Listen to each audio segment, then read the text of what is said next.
The mind's a work of art, but the brush can get heavy. Time to upgrade. Hit that refresh, reprogram my head.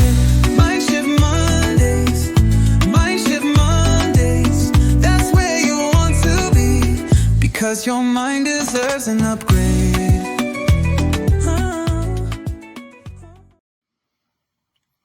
Hello and welcome, everyone. Welcome back to another MindShift Monday. Good to see you again. And I'm glad to be here. I'm going to talk about continuation of last week. And I hope that you all got a lot out of it and really thought about it. So for those of you that don't know me, I am Fatima Bey, the MindShifter. I am an international MindShift coach and the host of MindShift Power podcast as well. And I'm here every Monday at 7 p.m. Eastern Standard Time to give you some words of wisdom and plant some thought seeds in your head. My goal in life is to run around planting thought seeds so that you can water them and grow them and turn your life around and reach success. So, but that only happens if you water the seeds. So right now I'm doing a series called Coaching Tips. I just finished a series called Character Assessment. You can go back and watch the older episodes to see all the details that I gave you on that. And but today we're talking about coaching tips.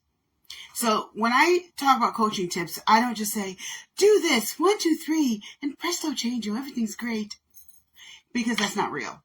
What I do is I teach you principles. I focus on principles, not just details. Hey, Erica. I focus on principles. And these principles that I'm going to teach you can be applied in any area of life, professional and personal. So you have to decide how to apply them, whether or not they need to be applied, etc. That's up to you, because all of our details are going to be different. But the principles are true across the board, regardless of race, regardless of social status, regardless of what part of the world you're in, what culture you're in. The principles that I teach are just basic human, and then you can apply them where you live. So, and when I do these series, I take a deeper dive into any topic that I do. So I don't just talk about surface level, safe, politically correct topics. I don't do that crap. I dive really deep, and I'm really honest. And my goal isn't to just sit here and waste time, because I really do have a lot of other stuff to do. My goal is to actually plant enough thought seeds that you can have your life changed if you take these principles and apply them. All right. So if you listen to me, I'm going to shift your thinking into seeing principles and not just details in your life and around you. So if you have any questions or comments, please go ahead and ask them. I will address them at the end. Okay? So last week I talked about price tag. Just to give a little brief review if you weren't here last week. And I talked about the price that we pay for the decisions that we make. Because very often we're only looking at one aspect of pricing, when in fact there are many parts to pricing when making a decision. Every single decision we make has a price tag. So I'm going to talk about how to count the cost before making any decisions. All right? So every decision has a price tag. Like I just said, every single decision. And here's the other thing. Every decision is paid for by somebody. It might not be paid for by you. It might be paid for by the people who came before you. Like me as a woman being able to vote in America. Me as a black person in America being able to do things that my ancestors couldn't. Somebody fought and died for that. Somebody paid for that. I get a new car because someone loves me. Someone paid for that. It didn't just float out of the sky. Whatever the details are. Every single thing in life is paid for by someone, somewhere. We just have to pay attention. So there are currencies, right? We know of money as a currency. Money is only one kind of currency. So last week I talked about there are 6 different kinds of currencies. So I'm going to review those real quick. And this is part 2 because I only talked about 3. I only focused on 3 of them last week. And I'm going to focus on the other 3 today, but you're going to see how intertwined they actually are. So the 6 currencies In any decision that we make, there's 6 currencies. Everything else, all the other details under the decision that we make, falls under one of these currencies. Number 1, energy. We make decisions and we pay in energy. Number 2, time. How much time are you putting into that and versus what are you getting back? So time is a currency as well. In fact, and I said this a few weeks ago, time is our biggest currency. It's not just one currency. Time is actually more valuable than money. Why? Y'all heard me say it before. Because you can use time to make money, but you can't use money to make time. It's more valuable. It's all on how you use it. Number 3, mental cost. What is the mental cost of that decision? Now, that one is probably the most obvious to us, but at the same time, it's not. Because sometimes we look at $1 as if it's 2 cents. We're looking at, oh, well, it just bothered me a little bit. No, it turned your whole life around. You spent half your day thinking about that. You spent a lot of mental anguish on that decision. How much did it really cost you? So the other 3 that I'm talking about today are physical costs, relationship costs, and financial costs. Now, you might wonder why I put relationship costs in there, because it is a little bit different. It's very much intertwined with the other currencies, but it is, to me, it's a standalone because it does have some different context around it that makes it a little bit different. So let's talk about that. Today, we're going to talk about those 3. So physical costs. You make a decision in your life. Every decision that you make, just about anyway, actually has a physical cost. You probably don't think of it that way, but let me break that down for you. One of the ways of having a physical cost is, okay, you made a decision to do something and it requires physical labor. It requires you walking an extra mile. It requires you exercising more. It requires you running. It requires you dancing. It requires some sort of a physical need, a physical exertion. That's the obvious part. Here's the other physical currency in the decisions that we make. Physical strain. When we overdo something to ourselves physically, it can cause weakness and therefore illness.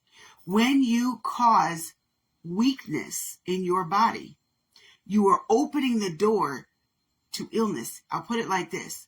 When we are hard on our bodies, illness is standing out the door waiting to come in and knocking. And you're like, nope, it's locked because I'm taking care of myself. Well, when we allow ourselves to get weak because of physical reasons or mental, we allow ourselves to get physically weak. What happens is the door starts to open a little bit. And illness is like, oh, I got to weigh in. And it jumps all over that. Now, let's take a deeper dive into something I just said. Mental strain can cause physical illness. Most of you have heard that before, but do you really get it? Your mental state right now is having effects on your body. And this is both good and bad ways.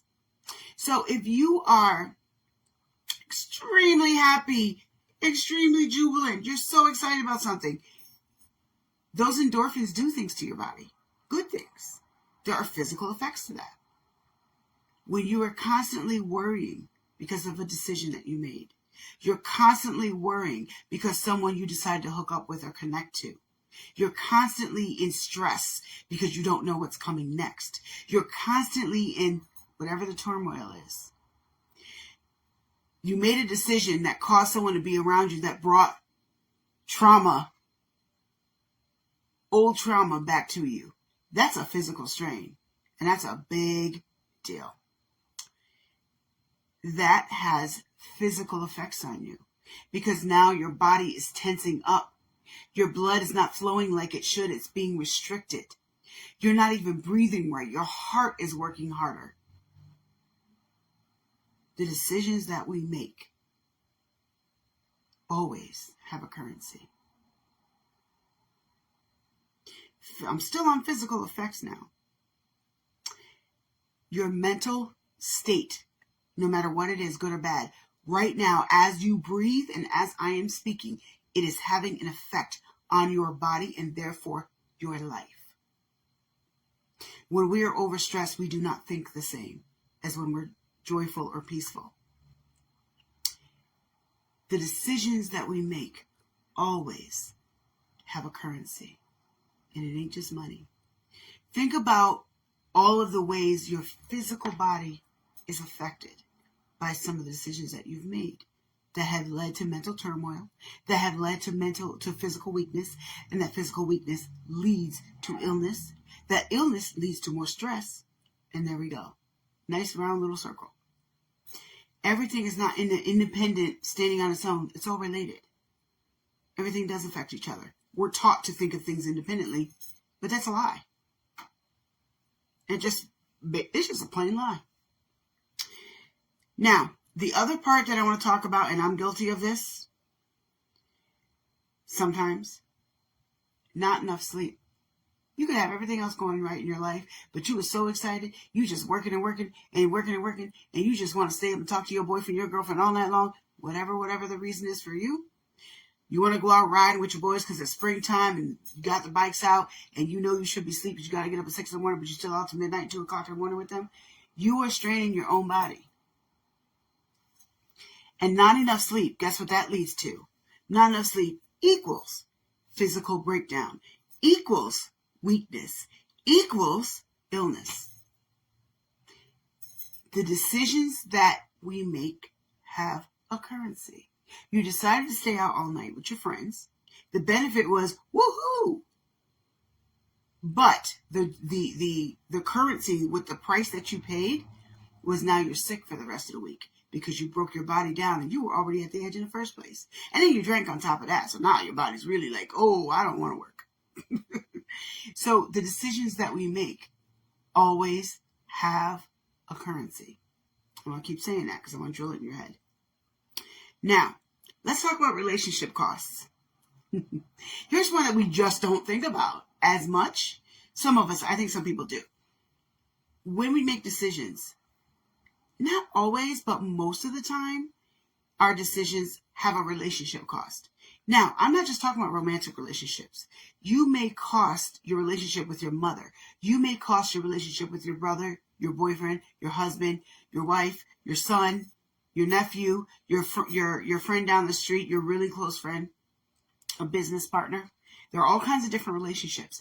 Our decisions often affect them. Why? Your decisions affect your behavior. They affect your pocketbook. They affect your physical body. They affect your mental state. You think that all of those things don't have an effect on your relationship around you? Hello, wake up. Yes, it does. All of those things affect your relationship. Every single one of them. See, this is why I said relationships a little different, because all the other factors actually affect your relationship. When we are stressed about money because we stupidly spent it on this cute outfit because we want to look cute for our man last week or next week, whatever. I'm just making up examples here, but when we do stuff like that, now it's straining the relationship that you were trying to get dressed for. Because now you don't have the money to pay for something and he's upset or she's upset because the money's not there and you spent it unwisely. Decisions have currency. Not just money. Yes, you lost the money, but now that money is affecting your relationship. Or it didn't affect them financially, but it affected you mentally because now you're stressed. And your stress goes into that relationship. I don't care who you're talking about. I don't care how great you think you are and how much you think you have self-control. You're still a human. I'm only talking to humans right now. So if you're superhuman or you're just totally immortal, please leave the conversation because I don't understand you. I'm just talking to humans right now. So everything in your life affects your relationship. Your money, because your money affects your money, but it also affects your stress, which affects your physical. You see how they're all intertwined? They're all connected. And the one thing it affects probably the most is your relationships. Because your mental state affects your relationship. You are upset and stressed about something, and instead of letting your partner be a partner in your life, instead of letting them know what's going on and letting them help you and letting them be there for you, you shut them out. You are now affecting the relationship. Let me tell you something. If you shut out your partner in your relationship, you are not trying to grow that relationship. You're trying to kill it, because that is what you are doing. And if you can't trust your partner, then why the hell are you with them? I'm just saying. So the decisions you make affect your relationship. I just named many of the ways. There are so many more, but they all fall under the categories that I just discussed. Your relationships are affected by your decisions. Even your decision at work.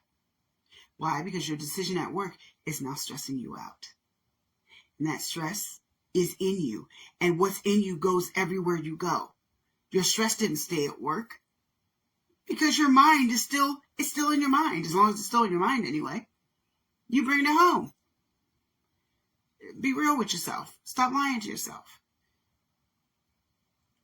Let me go back on relationships again, because I think this is so important. Before you get into a relationship with someone, before you make a commitment, I'm not talking about when you're dating. When you make a commitment that we are going to only see each other, we're not dating anybody else, we are boyfriend and girlfriend. Before you make that decision, can I really confide in this person? If the answer is no, hell no, you don't need to be with them. What the hell are you doing? Don't be that desperate and lonely that you end up with somebody you can't trust. That don't make no sense. But I know that you all do it. And most of us have done it, myself included. It still don't make no sense. but it's true that we've done that. But at the end of the day, should we do it? Absolutely not. Before you get with someone, when you're in a relationship, you need a partner. Not a project. Not somebody who's going to have a warm set of thighs in the bed at night. Not somebody who's going to say, oh, you hold the title, I have a girlfriend, I have a boyfriend now. If that's all you want, you ain't looking for much, and you asking for trouble. You're playing with your own mind, actually, because that has turmoil effects on your own brain, your own mental state. But before you get with someone, when times are tough, can I talk to this person? Or at least, can I depend on them? Because maybe they're not the listener, but you can depend on them to be there when you need them. Because everybody's not going to be there for you in the same way, and that's okay. But can I depend on them in any kind of way? If the answer is no, you need to put them to the side and not do that to yourself. Not be so desperate and lonely and desperate that you settle for that. I don't know who I'm talking to, but somebody needs to hear that today, right now. And that's why I went off about it.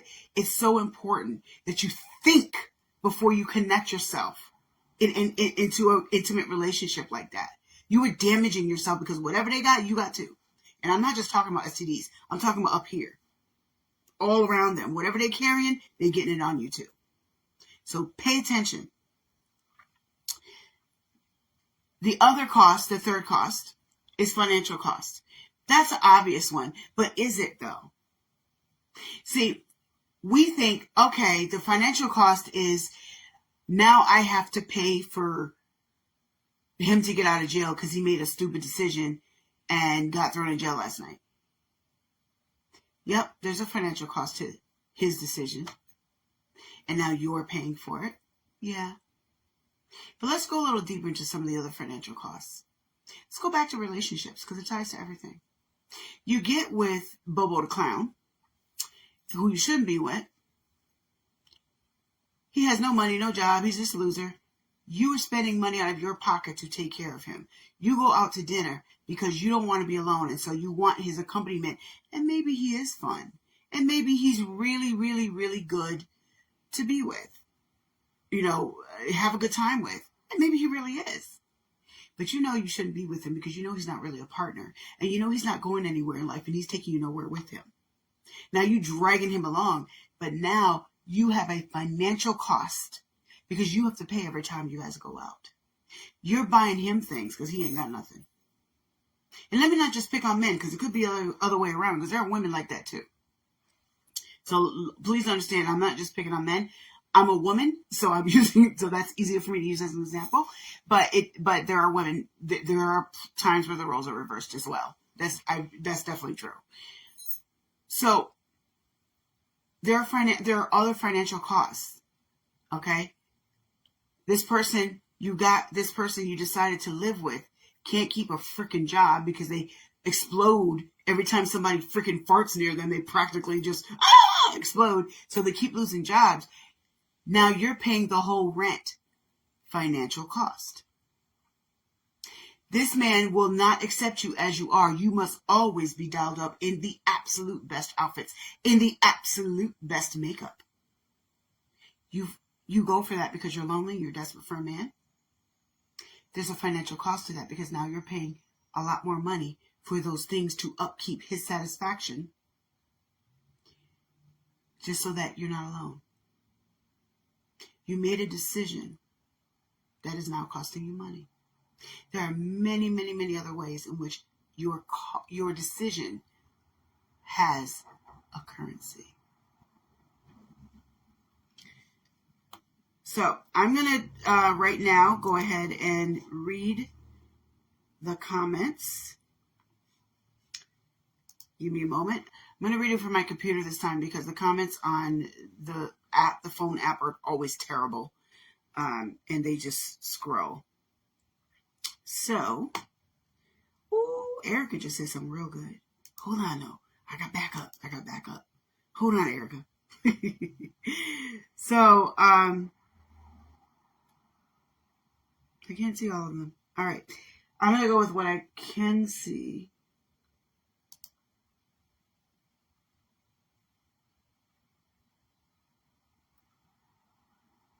Just give me a minute, you guys.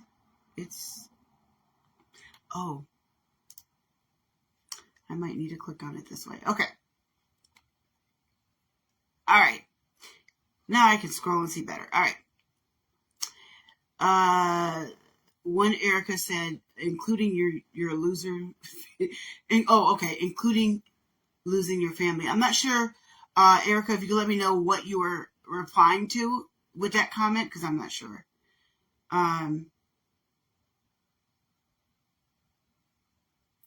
Mental and physical go hand in hand. They do. Many people are not aware. Yes, Erica Bess, because there's two Ericas in the comments. Erica Amber and Erica Bess. So I'll say Erica Bess said that, yes, the physical and mental, they go hand in hand. And we're so worried sometimes and we're so stressed out that we don't even recognize that the reason your head hurts is because you are stressed you're going to lose that man that you were so desperate for. The reason your leg hurts is because you are stressed out about money. The reason your back hurts is because that asshole at work is trying to get you fired when you shouldn't have been on that job in the first place. Our decisions have currency. So, yes, those two things go together. Shut up, Erica. She said, sounds like I know someone I know. No sleep. She's talking about me, y'all, because I didn't sleep last night. But we won't talk about me. We talk about you. But I wasn't kidding when I said myself. I have to force myself to stop working sometimes and to get rest. And Erica does get on me about that. And this is why it's so important that we're going back to relationships. It's so important that we have people around us that give us balance, because I don't know that I would have enough balance sometimes. She does get on me about that quite a bit.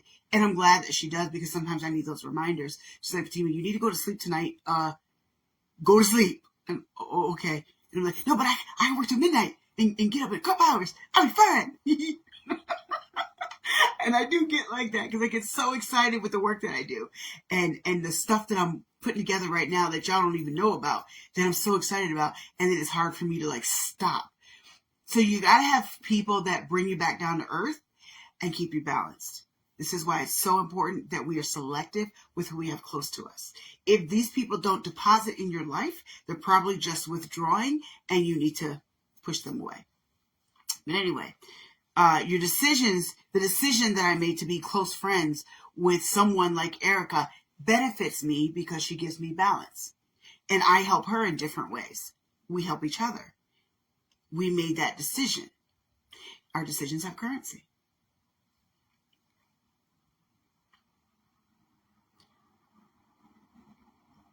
Yes, Erica Amber was up to 4:30 this morning. Go to sleep, girl, because I know you've been up. But I also know why she's been up. But you do have to take time to rest for yourself because your physical ailments will get worse. Yes, Erica Best said, why 100%, why be with someone you can't trust? I just want to reiterate that, you guys. You can't trust them. You can't tell them anything because they're going to go tell people stuff.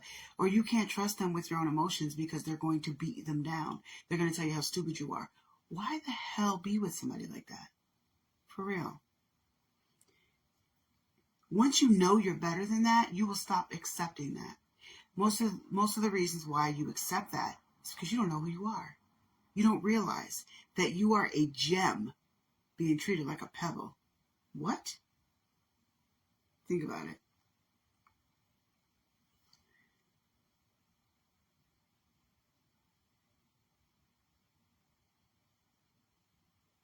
Okay, let's talk about that. Erica Amber said, I have trust issues, but I trust my husband wholeheartedly. How does that work? That's a really good question, Erica, because you're not the only one. So I think that's an excellent question.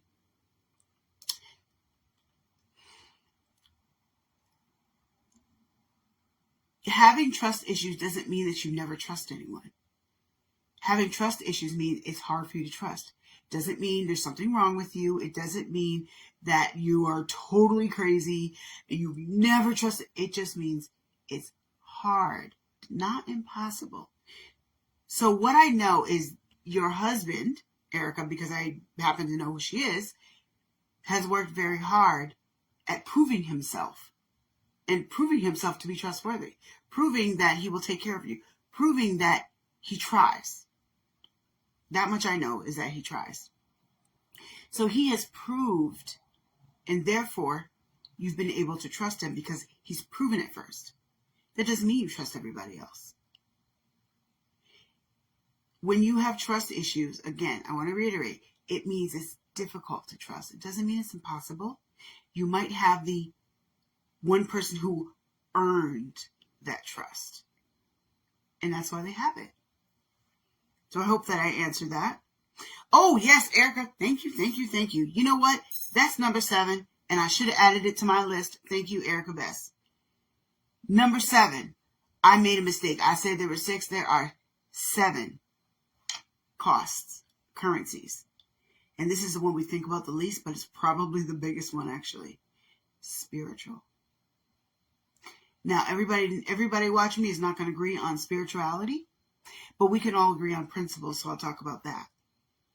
There are spiritual costs to almost every decision that you make, especially relationships, especially romantic relationships.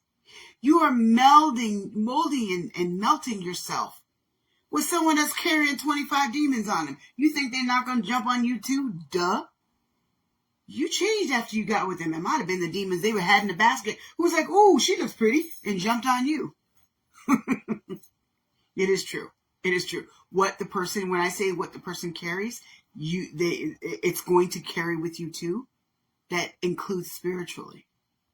So we have to be mindful in the decisions that we make. Let me go see the psychic. Let me go see the priest. Let me go see the imam. Let me go see the minister. Let me go see some other spiritual person. That has spiritual effects. Be damn sure what you're doing before you go allowing other people to deposit into you. Because just because they smile on your face and they're nice and sweet and give you candy, doesn't mean they ain't putting a demon right in you or on you. There are spiritual currencies to everything we do. They're everything. We're taught as Americans that spirituality is a choice and it doesn't matter and it's whatever we believe in, la la la la. But the truth is, no matter what your spiritual beliefs are, it is a currency. It is not something that we can see in the natural right away. Meaning in the natural, like with your eyes, you physically, physical touch right away. Not always anyway. But that is a currency as well. So I will leave that to you to decide how much and what that currency is and how much that costs. But that is a currency as well. So I stand corrected. It is 7. 7 currencies, yes.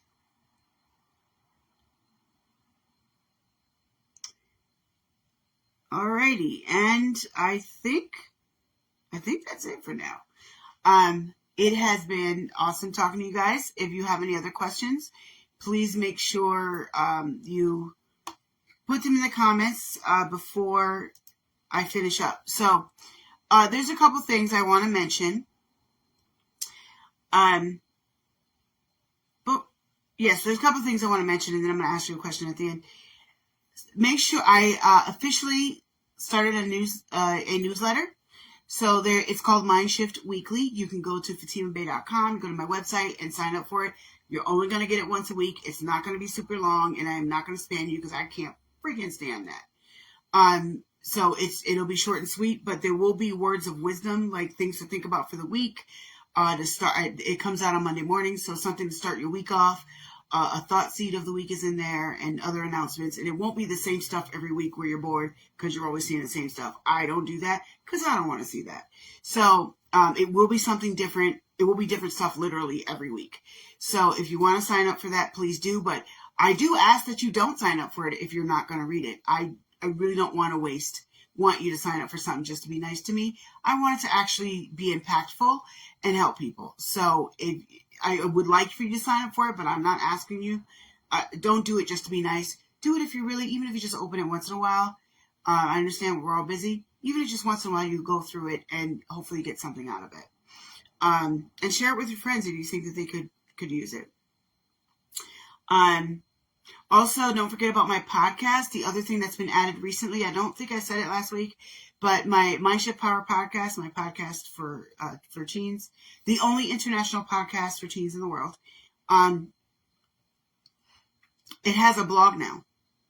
I started a blog because the hearing impaired deserve the information, the enlightenment, and everything that's in there just as much as the rest of us.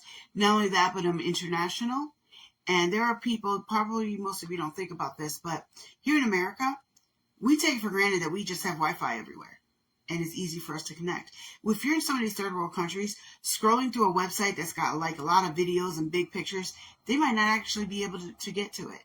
And sometimes even listening to audio takes data, especially if you have weak or low data or very limited. So I created a blog so that if they can't listen to it, they can read too. Because they matter too. At least they matter to me. So there's a podcast blog.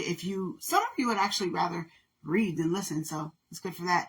And the blog is not the same as the actual episode. It kind of has a different take. So I don't just like put words up there, really, put some work into it.